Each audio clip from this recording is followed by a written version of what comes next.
अगला पैराग्राफ है, मन की मन ही माज रही, कहिए जाई कौन पे ऊधो, ना ही परत कही, अवधि आधार आस आवन की, तन मन बिथा सही, अब इन जोग संदेशनि सुनि सुनि, बिरहिनी विरह दही, चाहती हुती गुहारि जितहि, ते उठते धार बही, सूरदास अब धीर धरहि, क्यों मर जादा न लही।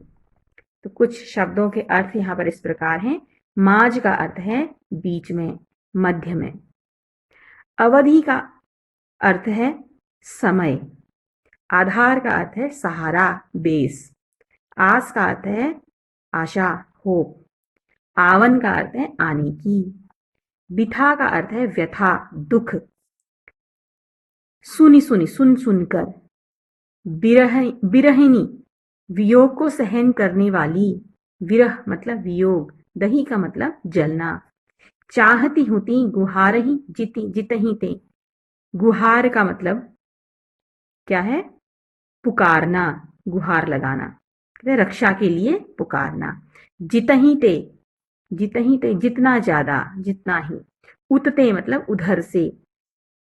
धार बही, बही का मतलब बहना। धीर, अब धीर धरई, धीर का अर्थ धैर्य। मर्यादा का अर्थ है मर्यादा। तो इसकी जो व्याख्या है वो इस प्रकार है कि श्री कृष्ण के वियोग की व्यथा, यानी मन की मन ही माज रही। श्री कृष्ण की के वियोग की व्यथा को गोपियां किसी के सामने व्यक्त नहीं कर पाती हैं, और वो श्री कृष्ण से भी अपने मन की बात नहीं कह पाती हैं। तब वो उद्धव से कहती हैं कि हे उद्धव, हमारे मन की बात तो हमारे मन में ही रह गई है। मन की मन ही माज रही, हमारे मन की बात तो हमारे मन में ही रह गई है। हम श्री कृष्ण से अपने प्रेम का वर्णन भी नहीं कर पाए। कहिए जाई कौन पे ऊधो, ना ही परत कहीं। अब तुम ही हमको ये बताओ कि अपनी व्यथा को हम किससे जाकर कहें। अब कहिए जाई कौन पे ऊधो, ऊधो अब तुम ही हमको बताओ कि हम किससे जाकर अपनी व्यथा को कहें। ना ही परत कहीं, हम किसी से भी अपनी व्यथा को नहीं कह पा रहे हैं, किससे जाकर हम कहें। अवधि आधार आस आवन की, अभी तक हमें श्री कृष्ण के आने की आशा थी। तन मन बिथा सही, तो हम अपने हमारे जो तन मन की व्यथा थी, जो दुख था, हम उसे किसी भी प्रकार से सहन कर रहे थे। अब इन जोग संदेश सुनी सुनी, अब ये जोग का संदेश सुनकर, ये ब्रह्मा और योग का, निर्गुण ब्रह्मा और योग का संदेश सुनकर, विरहिनी विरह जली दही। तो ये जो विरहिनी है, जो ये गोपियां हम आग में जल रही हैं, दुख में जल रही हैं, उनकी जो विरह की ज्वाला है वो और भी ज्यादा क्या हो गई है? तेज हो गई है। यानी कि हमारे मन को और भी ज्यादा दुख हो गया है। चाहती हुती गुहारही जितही ते, हम जिससे भी गुहार लगाते हैं, जिससे भी हम फरियाद करते हैं, अपने दुख को हम जिसको भी बताते हैं, उठते धार बही, तो वही हमें योग का संदेश देने लगता है, वहीं से योग की धारा बहने लगती है। सूरदास अब धीर धरई, क्यों मर्यादा न लही।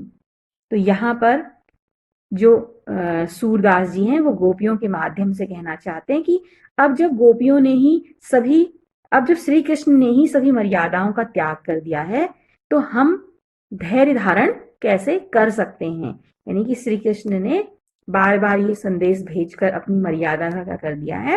त्याग कर दिया है।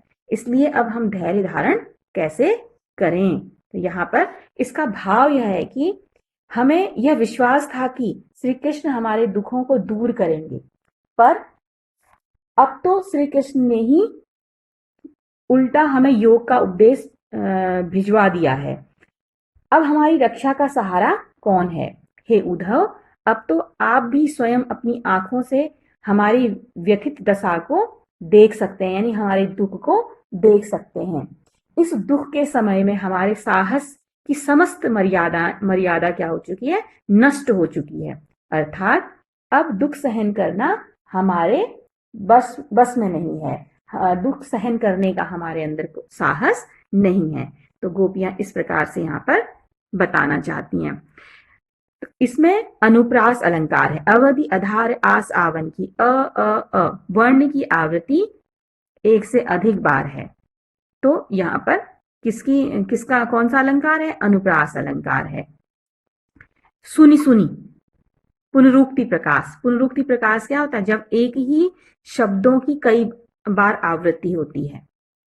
एक ही शब्द की आवृत्ति जब एक ही अर्थ में कई बार होती है तो वहां पर कैसा अलंकार होता है? पुनरुक्ति अलंकार होता है। धीर धरई ज्यों, धीर धरई, ध की आवृत्ति यहां पर है। बिरहिनी, बिरह, ब की आवृत्ति यहां पर है। तो इस प्रकार से प्रस्तुत काव्यखंड में अनुप्रास अलंकार है और वक्रोक्ति अलंकार है। रस कौन सा है? वियोग श्रृंगार रस। क्यों?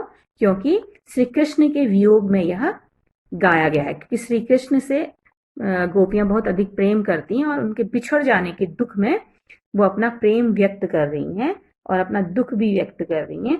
तो यहाँ पर कौन सा रस होगा? वियोग श्रृंगार रस होगा।